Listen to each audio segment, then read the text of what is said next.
రమ్మని పిలుస్తున్నారు సరే, వచ్చాక ఆంక్షలేమిటని కన్నెర్ర చేశారు కామ్రేడ్ నారాయణ. జనజీవన స్రవంతిలోకి వచ్చిన మావోయిస్టులను ప్రభుత్వాలు పట్టించుకోవట్లేదని విమర్శించారు ఆయన. లొంగిపోయిన మావోల పరిస్థితి దయనీయంగా ఉంది అన్నారు. ఆత్మగౌరవం లేదు, అన్నం లేదు, ఆత్మహత్యే శరణ్యం అంటున్నారు. సరెండర్ అయిన మావోయిస్టులు సిపిఐతో కలిసి పనిచేయాలని పిలుపునిచ్చారు నారాయణ. ఇప్పుడు సరెండర్ అయిన పని ఏంటి?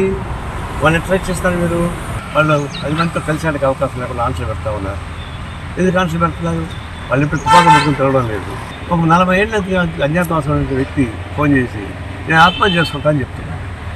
ఎందుకంటే మేమేం బయటకు వచ్చినాము, మాకు ఆత్మ గౌరవం లేదు, తిండి లేదు, మేము ఎనుభై అడుక్కోవాలి ఎంత బతికి అని చెప్పేసి బాధపడుతున్నారు. నిజంగా చాలా బాధ వేసింది. ప్రభుత్వం సరిగా ప్రకటించిన తర్వాత, నమ్మి వాళ్ళు వచ్చిన తర్వాత వాళ్ళు అన్ని రకాల బాగా చూసుకోవాల్సిన అవసరం ఉంటుంది. అనేక త్యాగాలు చేశారు.